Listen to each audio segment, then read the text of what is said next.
Warning. This episode contains references to violence, domestic abuse, and sexual assault.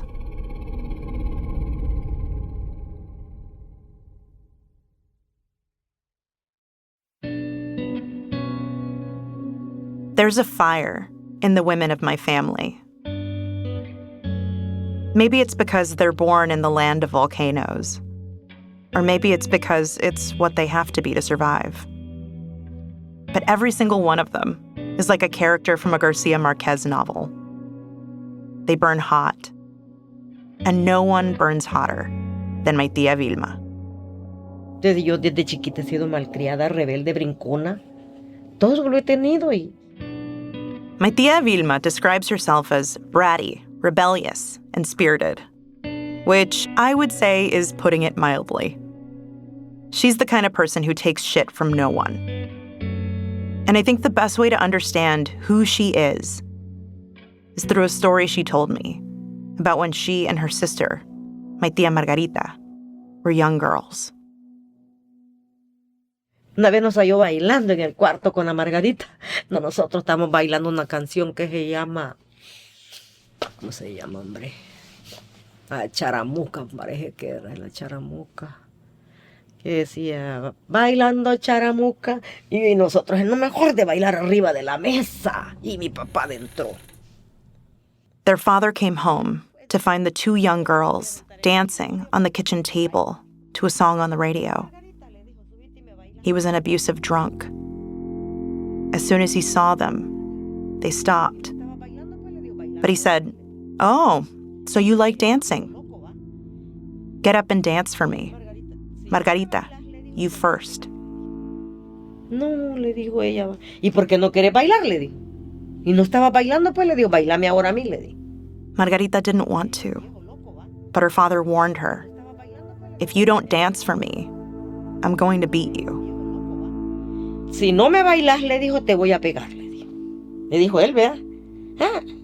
Margarita, por el amor que no le pegaran, bailó. Margarita got up on the table and danced. When he was satisfied, he told her to get down, that it was Vilma's turn. No, le dije yo. ¿No vas a bailar? Me dijo. No, le dije yo. No voy a bailar a usted, le dije yo. Vilma refused. Again, he demanded, "Get up and dance." But she said, "Why would I dance for you?" ¿Preferís aguantar? Me dijo. Prefiero aguantar, le dije. Pero no voy a bailarle, le dije. Y me dio una tunda, te digo, que me dejó reventado el lomo. He beat her bloody with an extension cord. All the while, she refused to dance. Cuando mi mamá llegó, me halló toda reventada, pues me pegaba los trapos se me pegaban en las heridas que yo cargaba en el lomo, porque yo era bien caprichosa, yo no hacía las cosas. Que a mí me iban a hacer algo a la fuerza. No lo hacía. That's my tía Vilma. The only exception in my family of tough women was my tía Margarita. Vilma and Margarita were only 2 years apart in age, and they were basically inseparable. They were what we call in Spanish, uña y mugre, as close as the dirt is under a fingernail. And talking about Margarita is one of the only times that my tía Vilma's voice softens. ¿Y mi tía Margarita era como usted o...? Margarita era más bonita que mí. Era mayor que mí. 2 años. 2 años mayor que mí la Margarita. Pero era distinta. She remembers my tía Margarita as being softer than the rest of my family. Margarita era bien distinta, era bien humilde. Era bien apartada, humilde. Prettier, gentler. She was named after the Margarita flower. In English, we call them daisies. A flower so simple and common, you forget how beautiful it is. The story of my tía Margarita's life and death is like that. It's not an extraordinary story. It's common. It's the story of so many Salvadoran women, then and now. It's one of the few stories that I knew about my family, that my tía Margarita was killed by a death squad, that shortly after my mom said goodbye to her in El Salvador, masked men came in the night to take her away. I'd always assumed that maybe she was part of the FMLN, the leftist guerrillas. The truth was something so much more complicated. Something that gets at the heart of what war does to people.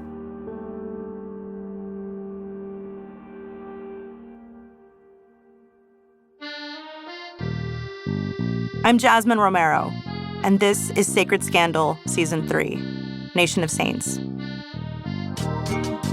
This is Episode 6, The Flower.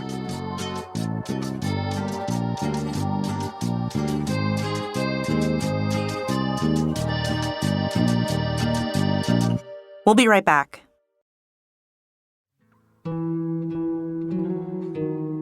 If you ask anyone in San Miguel about my family, they'll probably answer you with one phrase: las chilateras. Chilate is a hot, thick drink made from corn, ginger, pepper, and cinnamon. And selling chilate in the mercado has been my family business for generations. The women of my family would load baskets full of hot chilate on their heads and head to the market to sell them. I asked my tía Vilma to show me what it sounds like when she sells chilate. ¿Va a querer chilate, niña Julana? ¿Va a querer nuegado? Aquí llevamos calientito todo. Y así nos íbamos. The chilate comes in plastic baggies. I remember drinking it when I was a kid, tearing the corner of the bag with my teeth and sucking the chilate out. It's kind of sweet, but mostly herby. My great-grandma was in charge of making a huge batch of chilate at dawn. Once it was ready, the women of my family would go to her house and load up their baskets. And there were a lot of chilateras. Remember, my mom is one of 9. Esta Ana es la mayor. Margarita 2, Vilma 3, Mercedes 4, Mercedes. I guess when you have 9 siblings, it's easy to lose track. It's also tough to remember them all because in El Salvador, no one really calls you by your real name. Almost everyone goes by nicknames. Pero nadie le dice Mauricio Florentín. No, Jolotín.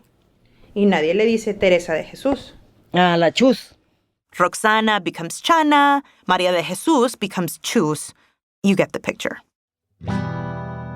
Selling chilate is how my tías, Vilma and Margarita, would spend their days in San Miguel. They grew from young girls to teenagers, carrying those heavy baskets on top of their heads, going up and down the streets of El Mercado, calling for customers, selling the bags for 20 cents. By the summer of 1981, Margarita was 19, and she had 3 young kids. She had just separated from the father of her kids, who was an abusive alcoholic. It was Vilma who convinced her to leave him. Yo la vivé, porque yo la vivé, para que no se dejara pegar del hombre ese. Es dura la vida de nosotros.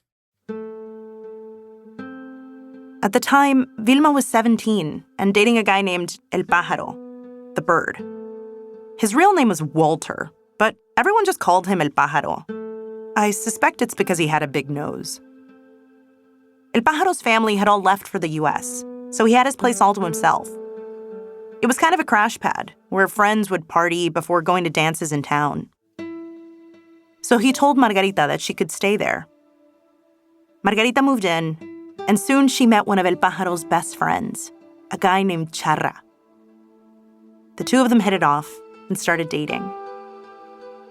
They became like the cast of a sitcom, 2 sisters dating 2 best friends, Vilma and El Pájaro, Margarita and Charra.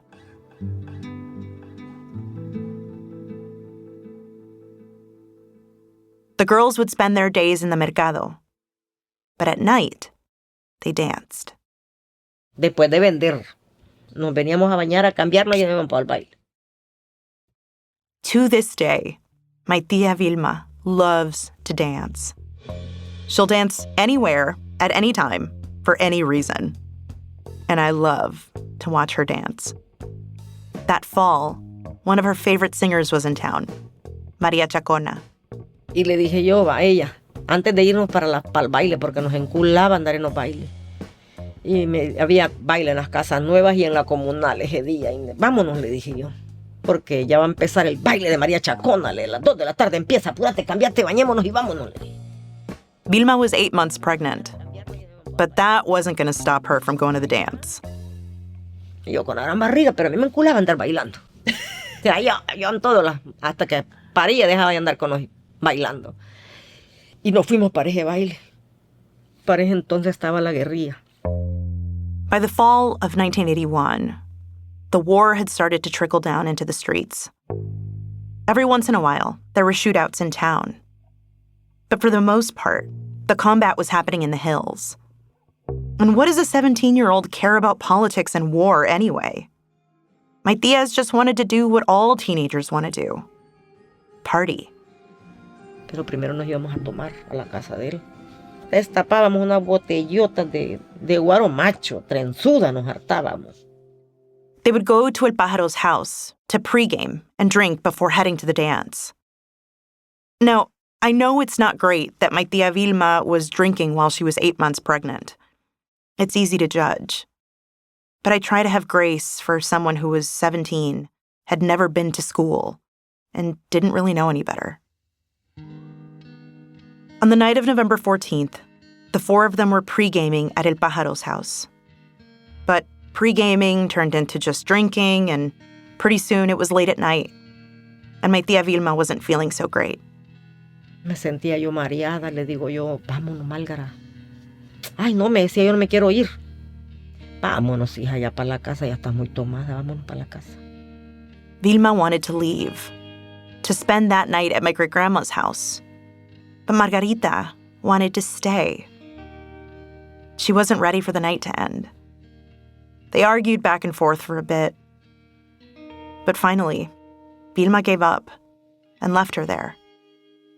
When Vilma got to my great-grandma's house, my grandma asked her, "Where's Margarita?" Le dije yo, chupando con Toño Charra, le dije yo, con Walter el Pájaro, le dije yo. My tia Vilma just shrugged it off.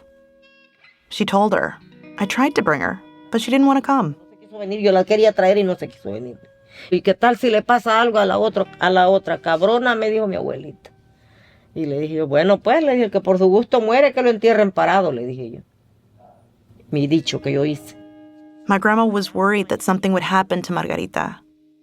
But Vilma just went off to bed. The next morning, someone arrived at my great-grandma's house with a message. Allá en la mañanita vinieron a avisarle a mi mamá de que Margarita estaba en la morgue. Don't wait for Margarita, they said. She's at the morgue. We'll be right back after the break.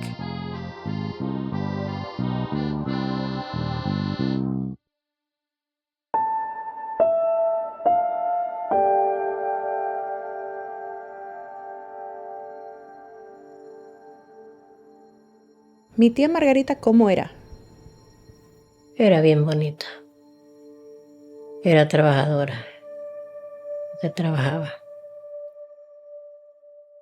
That's my grandma, Abuela Tere. She remembers thinking it was strange that my tia Margarita didn't come home that night because Margarita was such a hard worker. It was a Sunday morning, and Sundays were always good selling days in the market. Porque antes los domingos eran buenos para la venta. A man came by and knocked on the big wooden gate at the front of the house. She thought they were just coming to get mimbros. Entonces me llaman y yo creí que mimbros querían porque siempre me venían a pedir mimbros. ¿Qué son mimbros? Allá está el palo de mimbros. Los ácidos, aquellos ácidos largos. ¿Es una fruta? Sí. Mimbros are a fruit, kind of like a star fruit. There's a big mimbro tree in the yard of my grandma's house, and the local drunks would come by sometimes and ask my grandma for some free fruit. But that's not what they wanted.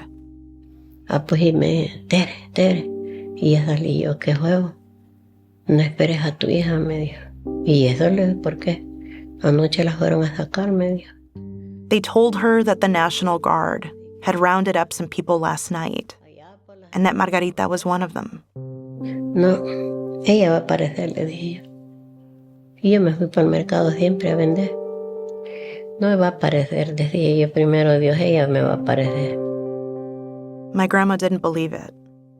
She was sure that Margarita would turn up later. God willing, she said. She had no reason to think that Margarita would be taken.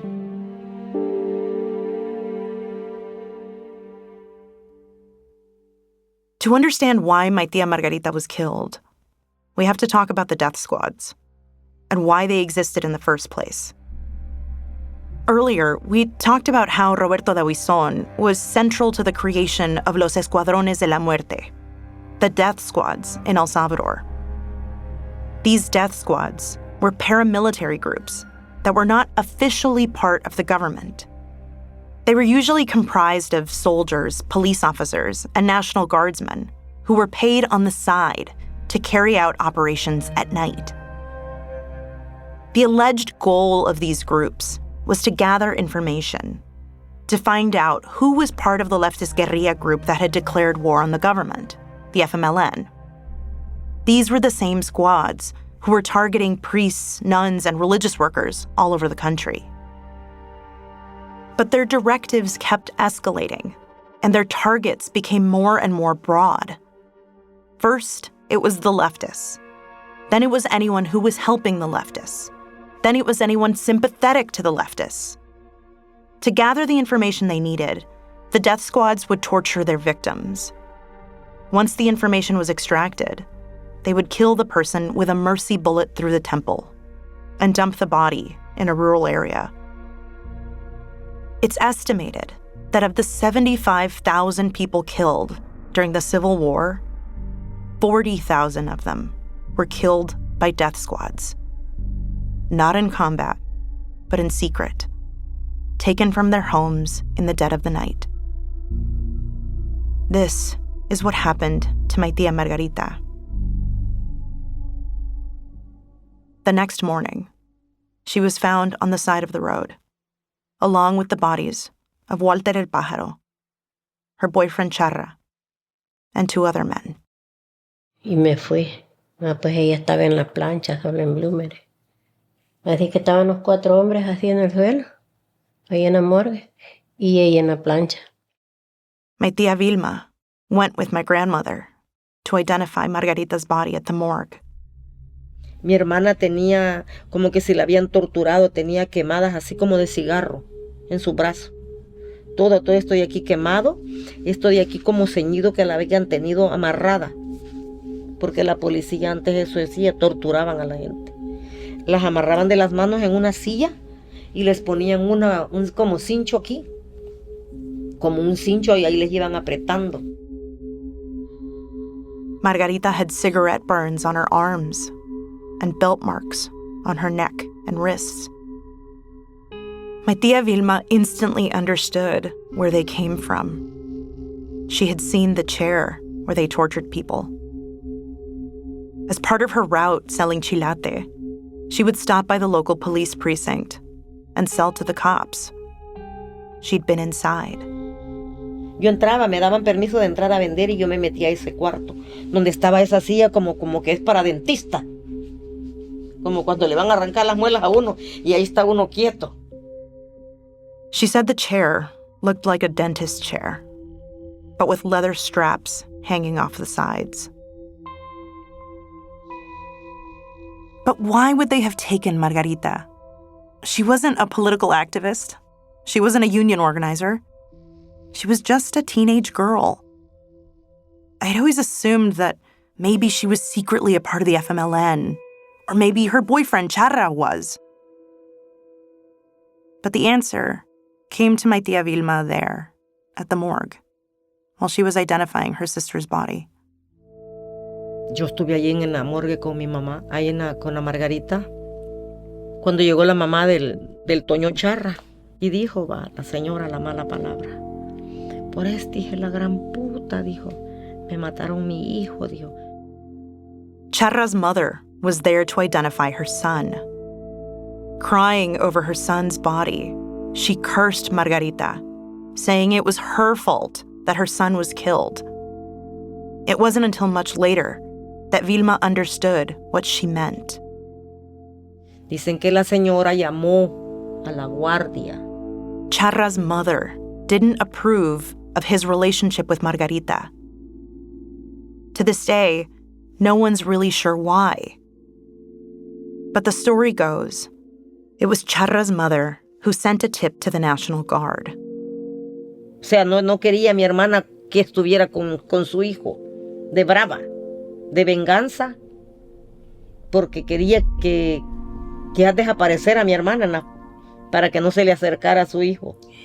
She told them that Margarita was hiding FMLN soldiers. Es que la señora pensó que solo a mi hermana se iban a llevar, porque mi hermana era la que colaboraba con la guerrilla. Pero sí colaboraba con la... No, niña, la señora mal hablada hizo eso, dicen. Ah. Nunca imaginó que se iban a llevar a todos los que estaban en la casa. Charra's mother didn't realize that if they came to take Margarita, they would take everyone who was there, including her son. That night, the death squad killed Margarita, Charra, Walter el Pájaro, and 2 witnesses that saw them taking the group. A man who was across the street cleaning a schoolyard, and his son. All of them received the same fate. For my tía Vilma, it was a bitter irony. Margarita no era quien cargaba una aguja. Yo todo el tiempo anduve cargando un cuchillo en mi chicha. Vilma was the tough one. Vilma was the fighter. I always carried a knife in my bra, she tells me, just in case. My sister didn't even carry a needle. My grandma, my tía Vilma, and the rest of my family buried Margarita in a simple wood box. They borrowed money from the other vendors in El Mercado to put the funeral together. The lady who owned the flower shop that my mom worked at, she gave my grandma the rest of the money she needed. My grandma went back to work the very next day, selling chilate in the market. She says she didn't shed a single tear. Y mi mamá se enojó conmigo porque yo no me salió ni una lágrima, ¿para qué te voy a mentir? Como que era, pues sí, pero ni en particular se llora, un amigo que tengas de llora, pero a mí no me salió ni una lágrima.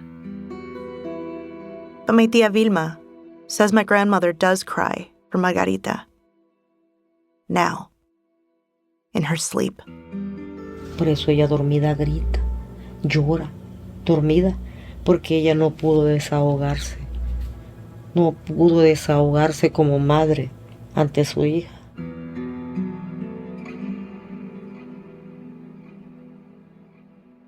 My tía Margarita wasn't a saint. Far from it. By the teachings of the Catholic Church, she was a sinner. But she was one of Oscar Romero's people. When he preached about nuestro sufrido pueblo, our suffering people, he meant her. Not a saint, but a martyr, all the same.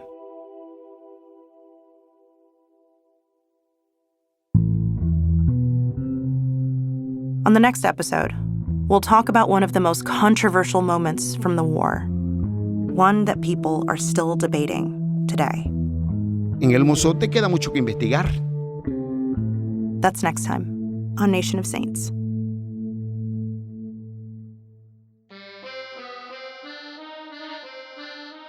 Sacred Scandal Nation of Saints is a production of AHA Podcasts in partnership with iHeart's My Cultura podcast network and is hosted and written by me, Jasmine Romero. Produced by Jasmine Romero with help from Álvaro Céspedes. Research and reporting by Jasmine Romero. Edited by Zaire Quevedo. Nation of Saints was recorded in New York City at the Relic Room with engineering by Sam Baer. Mixing and sound design by Pachi Quiñones. Original music by Golden Minds, Darko and Aime, based on Patrick Hart's original composition. Fact-checking by Erendira Aquino Ayala. Executive producers are Carmen Graterol, Isaac Lee, Rose Reed, and Nando Vila. Our executive producers at iHeart are Giselle Bances and Arlene Santana.